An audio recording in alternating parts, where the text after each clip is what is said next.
మూసీ ప్రక్షాళనకు సర్కార్ నడుం బిగించింది. మూసీలో ఉన్న అక్రమ కట్టడాలను తొలగించేందుకైతే సర్కార్ సిద్ధమైంది. ఈ పనినైతే హైడ్రాకు అప్పగించింది. అయితే మూసీకి సంబంధించి మూసీ పరివాహక ప్రాంతాల్లో అయితే దాదాపు చాలా చోట్ల కూడా అక్రమాలు వేసాయి. చాలా చోట్ల కూడా కొంతమంది ఆక్రమించి అయితే నిర్మాణాలు చేపట్టారు. చాలా చోట్ల కూడా ఇల్లు నిర్మించుకున్నారు.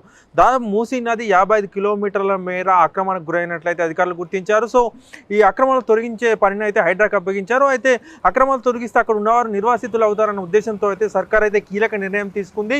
మూసీ నదిలో అంటే మూసీ పరివాహక ప్రాంతంలో నిర్వాసితులైన బాధితులకైతే డబుల్ బెడ్రూమ్ ఇల్లు ఇస్తామని ప్రకటించింది. ఈ నేపథ్యంలో హైడ్రా అధికారులు అయితే మూసీలో ఉన్న అక్రమ కట్టడాలకైతే మార్కింగ్ అయితే మొదలుపెట్టారు.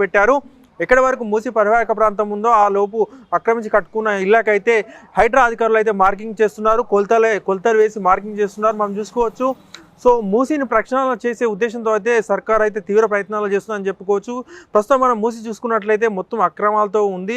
అలాగే మూసీ నదిలో మొత్తం మనం చూసుకోవచ్చు డ్రైనేజ్ వాటర్ అయితే మొత్తం మనకు మూసీలో పారుతూ ఉంటుంది. సో మూసీ నదిని ప్రక్షాళన చేసి అలాగే ఆ కబ్జాల నుంచి మూసీ నదిని రక్షించి మూసీ నది ఒక స్వచ్ఛమైన నదిగా మార్చేందుకైతే సర్కార్ సిద్ధమైంది.